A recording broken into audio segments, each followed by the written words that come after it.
ಪ್ರಶ್ನೆ 111 ಕೇಳ್ತಾ ಇದ್ದೀನಿ. ಅಧ್ಯಕ್ಷರೇ, ಉತ್ತರಗಳನ್ನು ಒದಗಿಸಲಾಗಿದೆ. ಮಾನ್ಯ ಅಧ್ಯಕ್ಷರೇ, ಕರ್ನಾಟಕ ರಾಜ್ಯ ವಿಜ್ಞಾನ ಪರಿಷತ್ತಿನ ತ್ರೈಮಾಸಿಕ ಚುನಾವಣೆ ನಡೆಸಲು ವಿಳಂಬ ಬೇಕೆ ಅಂತ ಅನ್ನುವಂಥ ಅದ್ರ ಕಾರಣ ಏನಂತ ನಾನು ಪ್ರಶ್ನೆಯನ್ನು ಕೇಳಿದ್ದೇನೆ. ಮಾನ್ಯ ಅಧ್ಯಕ್ಷರೇ, ಮೊದಲನೇದಾಗಿ ಈ ವಿಜ್ಞಾನ ಪರಿಷತ್ತು ಭಾಳ ಹೆಸರಾದಂಥ ಒಂದು ಸಂಘಟನೆ. ನಾಡೋಜ ಮತ್ತು ನಾಡಿನ ಹೆಸರಾದಂಥ ವಿಚಾರವಾದಿಗಳಾದಂಥ ದಿವಂಗತ ಎಚ್ ನರಸಿಂಹವರು ಮಾಡಿದಂಥ ಈ ಒಂದು ಸಂಸ್ಥೆ ಸರ್, ಅದರ ಮೂಲ ಉದ್ದೇಶ ಏನಂದರೆ ನಾಡಿನ ವೈಜ್ಞಾನಿಕ ಮನೋಭಾವವನ್ನು ಎಲ್ಲರಲ್ಲಿ ಮೂಡಿಸ್ಲಿಕ್ಕೆ ಅದನ್ನು ಮಾಡಿದ್ದಾರೆ, ವಿಶೇಷವಾಗಿ ಮಕ್ಕಳಲ್ಲಿ. ಮತ್ತು ಭಾಳಷ್ಟು ಜನಪ್ರಿಯತೆಗೊಳಿಸ್ಬೇಕಂತಂದು ಅವರು ಸಾಕಷ್ಟು ಶ್ರಮ ಹಾಕಿದ್ದಾರೆ ಸರ್. 4 ದಶಕ ಕೆಲಸ ಮಾಡಿದಂಥ ಒಂದು ಸಂಸ್ಥೆ. ಅದನ್ನು ನಾನು ನೇರವಾಗಿ ಹೇಳ್ಬೇಕಂತೀನಿ, ಯಾಕೇನೂ ಗೊತ್ತಿಲ್ಲ ಸರ್. ಈ ಸಂಸ್ಥೆ ಮುಚ್ಚಬೇಕಂತ ನಾನಾ ಥರದ ಕೂತಾಂತರ ಕೆಲವು ಜನ ಮಾಡ್ಲಿಕ್ಕೆ ಹೊರಟಾರೆ. 1.5 ವರ್ಷದಿಂದ ಚುನಾವಣೆ ಆಗಬೇಕು, ಚುನಾವಣೆ ಆಗಿಲ್ಲ ಸರ್. 1 ಕಾಸು ಹಣ ಕೊಟ್ಟಿಲ್ಲ. ಅಲ್ಲಿ 2 ಬಾರಿ ಚುನಾವಣೆ ಘೋಷಣೆ ಮಾಡ್ತಾರೆ. ಅನೌನ್ಸ್ ಮಾಡಿದ್ಮೇಲೆ ಆಮೇಲೆ ಪಟ್ಟಿ ಸರಿ ಇಲ್ಲ ಅಂತ ರದ್ದು ಮಾಡ್ತಾರೆ ಸರ್. ಯಾಕೆ ಸರ್ ಇದು? ನಾನು ಇದು ಒಂದು ಸಂಸ್ಥೆ. ಈಗ ಕನ್ನಡ ಸಾಹಿತ್ಯ ಪರಿಷತ್ ಇದ್ದಿಗೆ ನಾನು ಕಂಪೇರ್ ಮಾಡಿ ಹೇಳ್ತಾ ಇದ್ದೀನಿ. ಅಲ್ಲಿ ಹೇಗೆ ಮಾಡ್ತೀರಿ ಚುನಾವಣೆ? ಸದಸ್ಯತ್ವ ಹೇಗೆ ಮಾಡ್ತೀರಿ? ಬೇರೆ ಬೇರೆ ಭಾಗದಿಂದ, ಗುಲ್ಬರ್ಗದಿಂದ ಬರ್ತಾರೋ, ಬಿಜಾಪುರದಿಂದ ಬರ್ತಾರೋ, ಬೇರೆ ಬೇರೆ ಭಾಗದಿಂದ ಬಂದು ಅಲ್ಲಿ ಆಫೀಸಲ್ಲಿ ಬಂದು ಮೆಂಬರ್ಶಿಪ್ ಫಾರ್ಮ್ ತೊಗೊಳ್ತಾರೆ. ಅಲ್ಲಿ ದುಡ್ಡು ಕಟ್ತಾರೆ, ದುಡ್ಡು ಕಟ್ಟಿ ರಿಸಿಟ್ ತೊಗೊಳ್ತಾರೆ, ಐ ಕಾರ್ಡ್ ತೊಗೊಂಡಿದ್ದಾರೆ. ಎಲ್ಲ ನಿಯಮದ ಪ್ರಕಾರ ಮಾಡಿದ್ದಾರೆ. ಒಂದೇ ಸರ್ತಿ ಹಣ ಕೊಟ್ಟಿದ್ದಾರೆ ಅಂತ ಆಪಾದನೆ ಮಾಡ್ತಾರೆ ಸರ್. ಈ ಥರದ ಸಂಸ್ಥೆ ನೀವು ಗುಲ್ಬರ್ಗದಿಂದ, ಬಿಜಾಪುರದಿಂದ, ಕಮಲಾಪುರದಿಂದ, ಹಳ್ಳಿಯಿಂದ ಪ್ರತಿಯೊಬ್ಬ ಬಂದು ಆಫೀಸಿಗೆ ಬಂದು ಅವನೇ ಹಣ ಕಟ್ಟಿ 5,000 ರೂಪಾಯಿ ಖರ್ಚು ಮಾಡಿ ಬೆಂಗಳೂರಿಗೆ ಬರ್ತಾರೆ. ಯಾರೇ ಅವ್ರವ್ರ ಊರಿಂದ ಅವ್ರವ್ರ ಪ್ರತಿನಿಧಿಗಳು ಎಲ್ಲ ರಿಸಿಟ್ಸನ್ನು, ಎಲ್ಲ ಫಾರ್ಮ್ಸನ್ನು ತೆಗೆದುಕೊಂಡು ಬಂದು ಅದೇ ಕಚೇರಿಯಲ್ಲಿ ಕೊಟ್ಟು ಅವರಿಂದ ರಸೀದಿ ಪಡೆದು, ಐ ಕಾರ್ಡನ್ನು ಪಡೆದು ಇಷ್ಟೆಲ್ಲ ಮಾಡಿ ಮೆಂಬರ್ಶಿಪ್ ಮಾಡಿದ್ದಾರೆ. ಮೆಂಬರ್ಶಿಪ್ ಸರಿ ಇಲ್ಲ ಅಂತ ಸುಮ್ಮನೆ ಹೇಳೋದಾ ಸರ್? ತಪ್ಪು ವರದಿಯನ್ನು ಕೊಟ್ಟಿದ್ದಾರೆ. ತಪ್ಪು ವರದಿಯನ್ನು ಕೊಟ್ಟು ಒಟ್ಟಾರೆ ಆ ಒಂದು ಸಂಸ್ಥೆ, ಈ ಹೆಸರಾದಂಥ ಸಂಸ್ಥೆ ಮುಚ್ಚುವಂಥದ್ದು ಕೆಲಸ ಮಾಡಬೇಡಿ ಸರ್. ನಿಮ್ಗೆಲ್ಲರಿಗೂ ಮಾನ್ಯ ಸಚಿವರಿಗೆ ಕೈ ಜೋಡಿಸಿ ನಾನು ವಿನಂತಿ ಮಾಡ್ತೀನಿ ಸರ್. ಒಂದು ಪತ್ರಿಕೆ ಮಾಡ್ತಾರೆ ಸರ್ ಅವರು, ಬಾಲ ವಿಜ್ಞಾನ ಪತ್ರಿಕೆ ಸರ್. ಎಂಥ ಒಳ್ಳೆ ಪತ್ರಿಕೆ ಸರ್.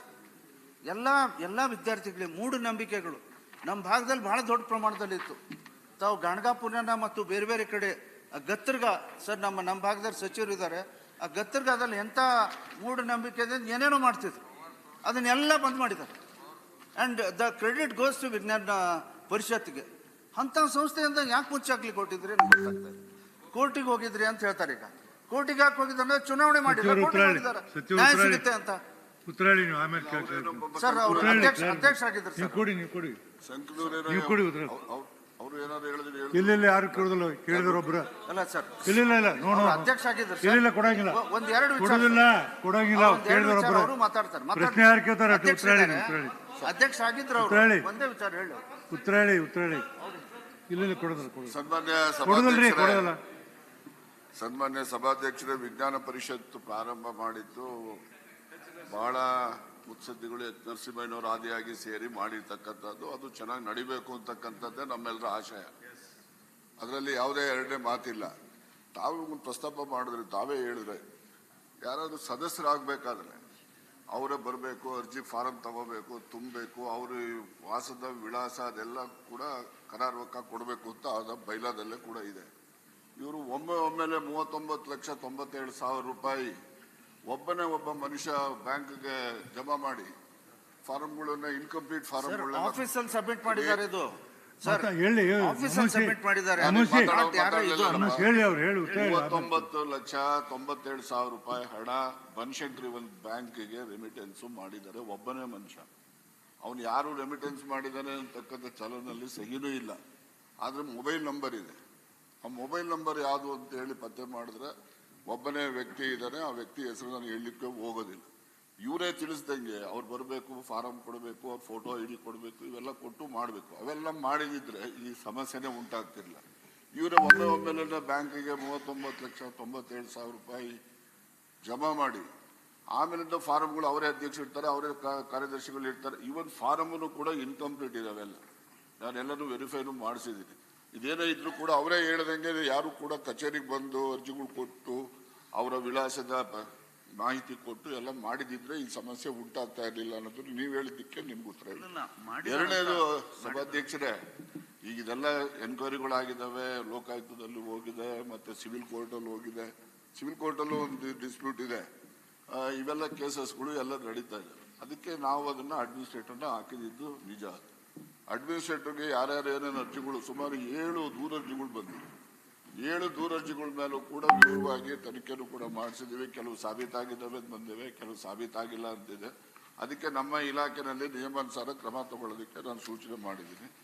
ಈ ಮಧ್ಯೆ ಕೋರ್ಟ್ಗೂ ಕೂಡ ಹೋಗಿ 2 ರಿಟ್ ಪಿಟಿಷನ್ ಪೆಂಡಿಂಗ್ ಇದಾವೆ. ರಿಟ್ ಪಿಟಿಷನ್ ಪ್ರೇಯರ್ ಏನಪ್ಪ ಅಂದ್ರೆ ಎಲೆಕ್ಷನ್ ಮಾಡಿಸಿ ಅಂತಕ್ಕಂಥದ್ದು ಪ್ರೇಯರ್, ಬೇರೆ ಏನಿಲ್ಲ. ಆ ಕೋರ್ಟ್ ಆದೇಶ ಏನು ಬರ್ತದೆ ಅದನ್ನು ನೋಡ್ತೇವೆ. ಈ ಮಧ್ಯೆ ಏನು ಈ ಒಂದು ಯಾವ ಆರೋಪಗಳು ಸಾಬೀತಾಗಿವೆ ಅಂತಕ್ಕಂಥದ್ದು ಮಾಹಿತಿ ಇದೆ, ಅದ್ರ ಬಗ್ಗೆನೂ ಕೂಡ ಕಾನೂನು ಪ್ರಕಾರ ಏನು ಕ್ರಮ ತಗೋಬೇಕೋ ತಗೊಳ್ತೇವೆ. ವಿಜ್ಞಾನ ಪರಿಷತ್ತು ಅದು ಸಕ್ರಿಯವಾಗಿ ಕೆಲಸ ಮಾಡಬೇಕು ಅಂತಕ್ಕಂಥ ನಮ್ಮ ಎಲ್ಲರ ಉದ್ದೇಶ ಇದೆ. ಆ ಉದ್ದೇಶಕ್ಕೆ ಪೂರಕವಾಗಿ ನಾವು ನಡ್ಕೊಳ್ತೇವೆ. ನಮಸ್ತೆ. ಮಾನ್ಯ ಅಧ್ಯಕ್ಷರೇ,